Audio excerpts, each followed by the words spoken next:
Hello and welcome to our YouTube channel. Today we are going to start our new series, which is the Ancient India History. So we hope that you will be giving the same amount of love and liking to this new series, which we are going to start from today onwards. So when we talk about ancient series, it means that we have to have certain benchmarks in our minds, that from the perspective of our exams, some chapters are important. But you don't need to read, well, of course you have to read the whole book, whoever you are studying, be it R.S. Sharma or be it Krishna Reddy or be it Rabindranath Thapar. You have to read the whole book, of course, definitely. That is a good habit. And also it gives you certain flicks of questions which may come from, very different setup and very tricky questions which you can answer from that. But mainly you have to focus on some of the major chapters which are common in trend and which are of complete surety that they will come. So having said that, we are gonna frame our total journey of ancient Indian history according to the syllabus and also with the important elements of the syllabus. So for that matter, we're going to start with the Harappan Civilization. And later on, we'll be going to the Vedic civilization, then Buddha and Mahavira Jaina, then we'll be moving on to other dynasties of ancient India. So in this video, we are going to start the Harappan Civilization. We'll be talking about such important facets which are important from the exam point of view. We won't be dealing with all those intricate details and intricate meanings of each and every seals of Harappa or Mohenjo-daro, which is not at all important for us. If you wish to study them, you can study on your own. Best of luck for that. So without further delay, let us start our discussion. যদি আমাদের এই ভিডিওটি আপনাদের ভালো লেগে থাকে তাহলে অবশ্যই একে লাইক, শেয়ার এবং সাবস্ক্রাইব করবেন এবং আমাদের পাশে থাকবেন আমাদের উৎসাহ দেওয়ার জন্য। At first, let us just think about how it got discovered and all, and a little bit of history of the discovery of the Harappan civilization. And after that, we'll be moving on to the different facets of the civilization. First of all, what is a civilization? Civilization, well, there are two kinds of civilizations. Okay? One is city-based and one is village-based. Now, Harappa, Mohenjo-daro was a city-based civilization. Even Harappa and Mohenjo-daro, these two sites were fully grown and very mature sites. On the other hand, we have this village civilization, village-based civilization, to be honest. That is the Vedic civilization, the Aryan culture and everything. Those are the village-based civilization. Even our tribal culture also, tribal civilizations as well. Those are the subaltern studies which is coming up right now. Those are also village-based civilization. Now, which is better and which is worse, that question is dead. Okay, like you cannot demarcate that city-based civilizations were better than the village-based civilizations. Obviously, the use of trigonometry and other things, those are better in civilization which is based on city. But the kind of agricultural produce and the kind of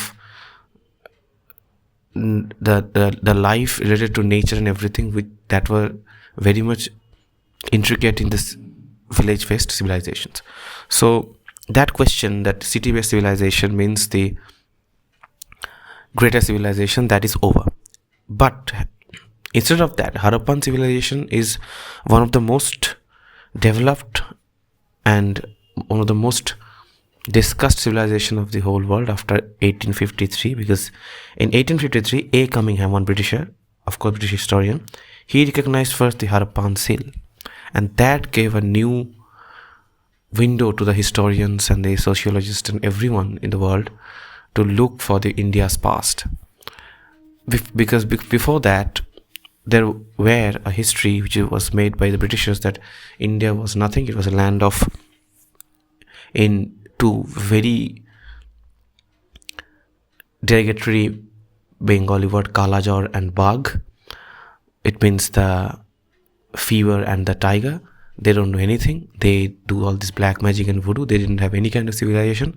We came from Europe and we gave them the light of civilization. We civilized them to Christianity and all.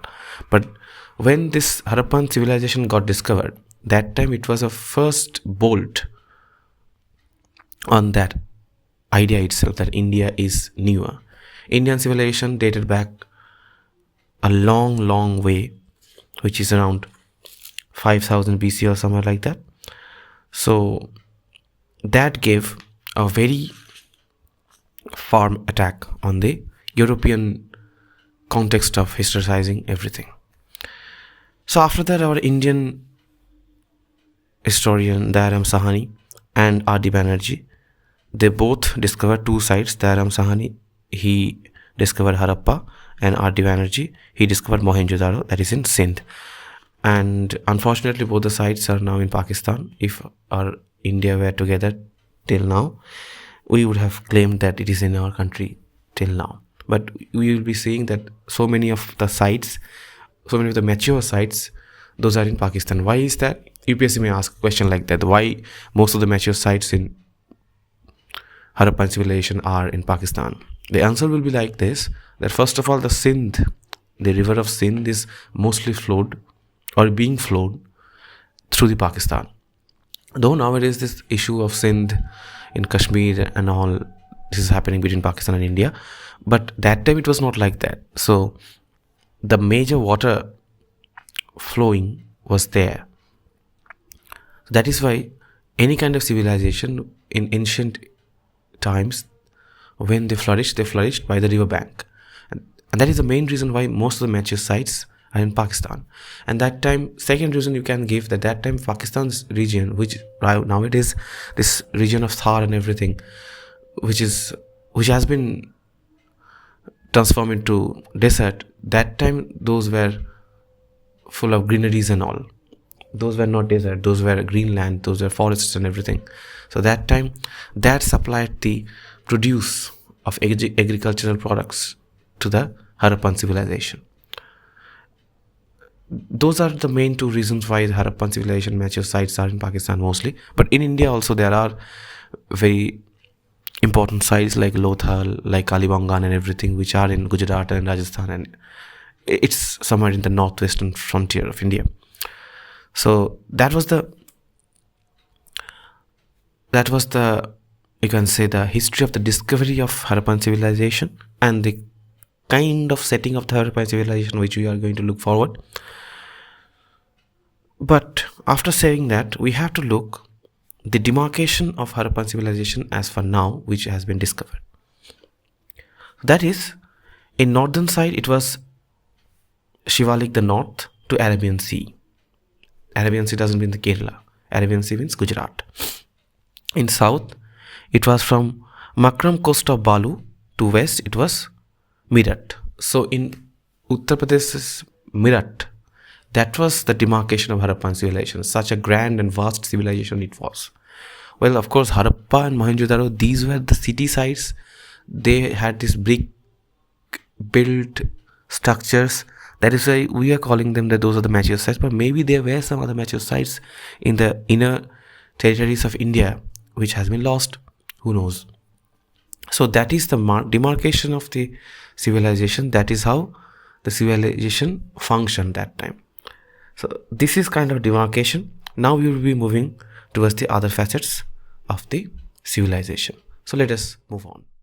One of the most fascinating facts which comes into our mind whenever we see the name of Harappa, that is the structure of the cities, the structure of the building, the roads and the infrastructure that time they have developed was amazing. Like I'm giving you some examples from where you can understand it very clearly. That time they had a citadel, okay, in Harappa or Mohenjo-daro, these two sites mainly, even in Kalibangan also, in Lothal as well they had citadel. And the citadel was for the ruling class. They will be sitting or living over there. Then they had the middle town, then they had the outer town. So they had a very hierarchical structure, though it was some kind of hierarchical, but they had a very well structured city. The ruling class, they will be sitting there, then the middle town, than the outer town. According to the power and prestige, the city was developed. That time the grid system. Okay, the grid system means like what we see in the modern cities of Calcutta, or in especially in Calcutta and Delhi, and to some extent Mumbai, that grid like, or that square like roads which is connecting to each other. Especially if you go to Pondicherry, we can get it very easily because that is a very small town. Those streets were also made by French. So that a European grid system, though European cities came very later, Harappan civilization used this grid system long back. So that is why the roads were very wide, minimum 30 foot. So that was a very visionary kind of city building which they planned that time. Then they had a common bath, okay, it's a kind of a common pond, or kind of a common swimming pool, you can say in modern terms, where especially the primary rituals, okay, that kind of bathing used to happen that time. It was both present in Harappa and Mohenjo-daro. The largest building in Mohenjo-daro was Granary, which is 145.71 meter long. It's not a small deal. And also in Harappa also they had granaries. Then in Kalibangan also they had granaries and everything. The drainage system of Harappa is very unique because those were covered that time. They used to know the hygiene and the problems related to health issues if you open the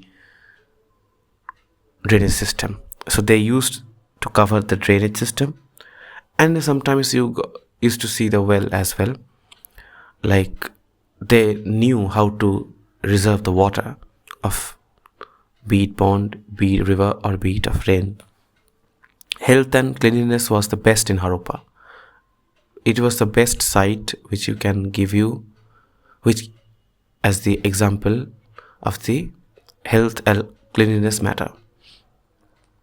Regarding the agriculture, if we move on to the agriculture, we'll find that the inundation of Indus or the Sindh river was the best example for that. They used the water so methodically that they produced the food for the whole civilization in ample amount. Mainly the seeds which were produced that time were barley and wheat. Two types of barley and two types of wheat, of course. They used the stone sickle to cut the or rip the crop from the field. They had storage for also for securing and preserving the food or the crop, to be honest. Then they had rice production in Lothal, which is in Gujarat now. They had this rice production in Lothal. In Harappa, I can give you a very interesting fact over here, that the Harappa civilization, that was the earliest people who produced the cotton and who used the cotton. Why cotton here?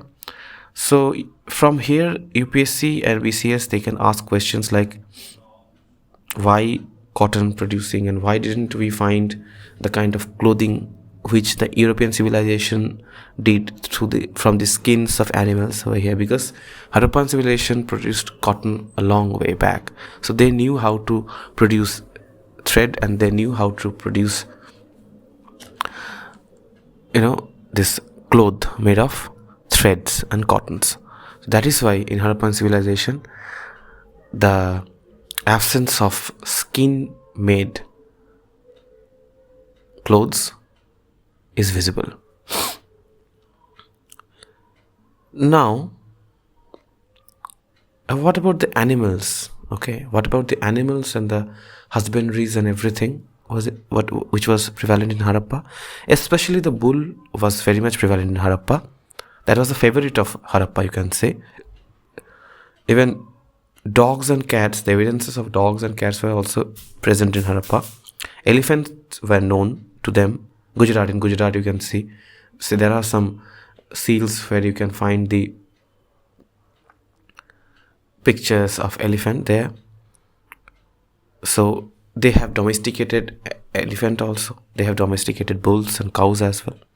But horse was mostly not known to the Harappans. And it is believed till now that after the invasion of Aryan people into India, they made horse popular in the Indian culture. Regarding the materials which has been used at that time was the bronze, which is the first thing, because that was the Harappan civilization is the example of urban bronze culture, which is a mix of tin and copper. And later they mixed arsenic as well with them. In Afghanistan you can find some other stones as well. In Khetri and Balu you can find copper.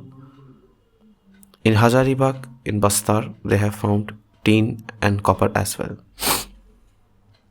So these were the structure, or these were the facets of a civilization which makes a civilization great.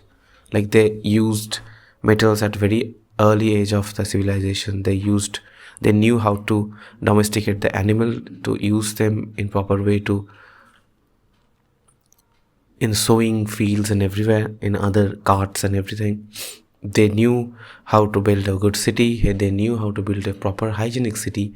So that is why the civilization had been flourished in a very, very developed way, which no other civilization during that time flourished all over the world. Any developed civilization always has a very great history of trade with other nations and other parts of the world. Because without trade, the money won't come, the wealth won't come, and the civilization won't prosper.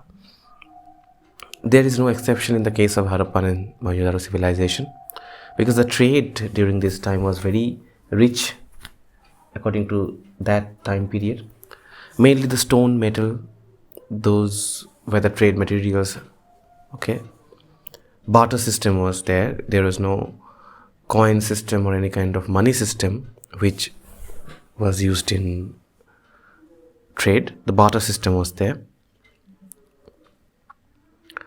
and they knew the usage of wheel. So for trading from one part to another part, they used the cart to go there, bullock cart and everything. And during that time with the outer world, that was the domestic trading which was happening inside the civilization, maybe from Harappa to Mohenjo-daro, from Mohenjo-daro to Lothal, from Lothal to Kalibangan, and etc. But in outside the country, they traded as well. Like from Rajasthan,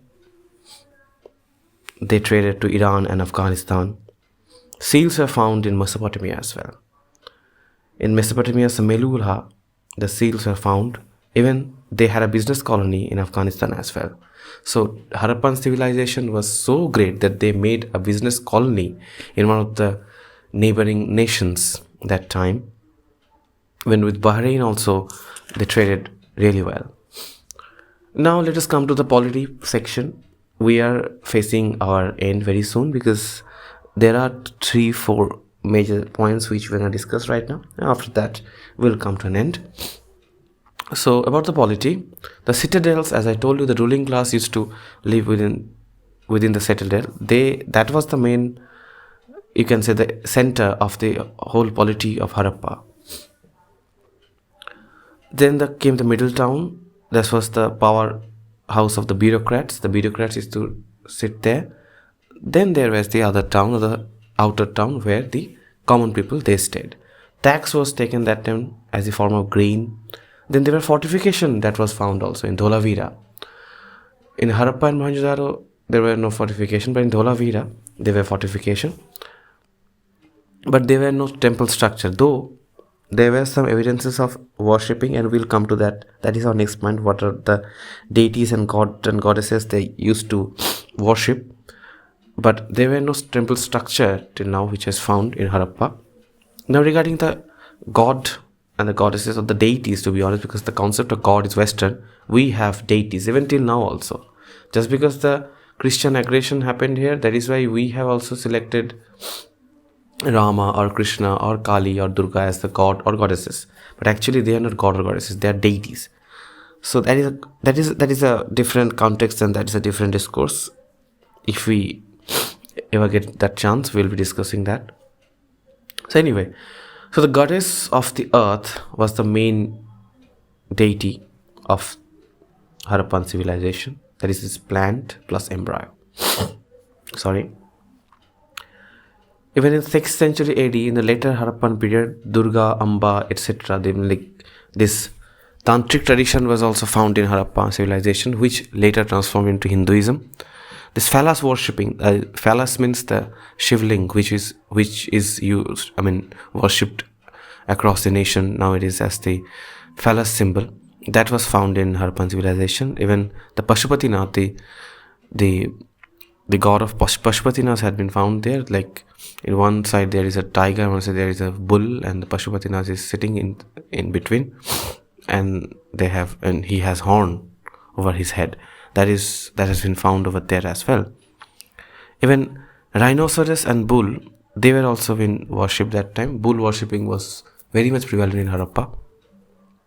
So that was the religious culture in Harappa. Like they mainly worshipped the nature rather than worshipping any kind of fundamental or any kind of institutionalized religion. They were nature worshipper. They worshipped nature. They loved nature. They stayed with nature.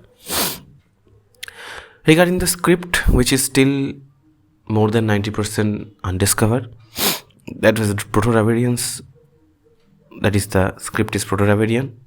So mainly, Harappan civilization script has more inclination towards the Dravidian language rather than these Aryan languages, because there is one theory of Aryan invasion that the Harappan civilization were driven back to the southern part of the India, but that is of course questionable and full of doubts. The seals were the greatest artistic creation of the Harappans, you can say. Mainly the animals were crafted on the seals, and they used amulets also to decorate or ornament the seal. Terracotta, which is still living very feebly in the country, is the creation of the Harappan people. Mainly the toys and objects of worship, they were made of terracotta.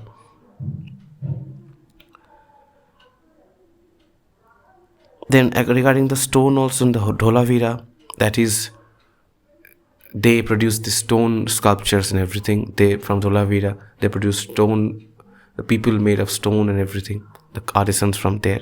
So these are the, you can say, the artistic exposure with Harappan people got that time from their limited source of artistic equipments and everything. But they did really well. In that time, this much of a matured site were nowhere in the world within maybe 3,000, 4,000 miles. Later, Mesopotamia came and other civilizations came, but those were not that much developed as Harappa. Then the question arises, if the civilization were this much of flourished and this much of developed, then why did they die away? Why couldn't they survive for another 1,000 years or something like that? So now, for that, we have to move on to our last point, that is the reason for decay. And let us move on to that, and let us discuss why they couldn't get along with the time and what were the major reasons for the declination of the Harappan civilization. Well, regarding the reasons for decay, there were various reasons. There were some internal reasons, there were some external reasons for which the civilization was completely demolished. So we don't need to look for all those intricate little reasons which were responsible for the declination. We have to know only some major factors for propagating this decay of the civilization. So one of the major factor is environmental factor. That is the Yamuna or Satluj, both the rivers, they moved away. They shifted their way of meeting the sea. Their way of flowing. So that actually did what? That actually gave a kind of a scarcity to the water in the Harappan civilization, and that made the civilization suffer like hell. Second is the trade and commerce. What happened during that time? The trade and commerce with the Mesopotamia collapsed, and the sea routes they used to do trade through sea routes. Those sea routes had been collapsed. When Mesopotamia was also having a kind of problem, Harappa was also having a kind of problem. That made Harappan civilization weak financially. And also another reason for this collapse was the rise of Elam. Elam is a place in Iran right now that emerged as a new civilization over there, and that somewhat cut short the importance of Harappan civilization to the other world, because from Elam, the Mesopotamia or the other civilizations of the West, they had proximity, where from Harappa it was so far. So naturally the trade with Elam grew and the trade with Harappa decayed, and that made Harappan civilization a very big jolt. That gave the big jolt to this civilization. Then this exhaustion of soil, because as the rivers went away, they shifted their course from the prevalent way. So that actually gave a very shift of the soil's power to hold the civilization, to hold the crops they were growing, to hold the jungles that were there. So that actually happened, and after that the civilization faced a very, very big crisis in case of agricultural produce. Apart from that, there were a kind of like invasion that happened. Some theorists are saying like that, because there were some signs of a skull which was broken by some kind of axe. I mean, of course that was a premature axe, and all those kind of elements which have been found.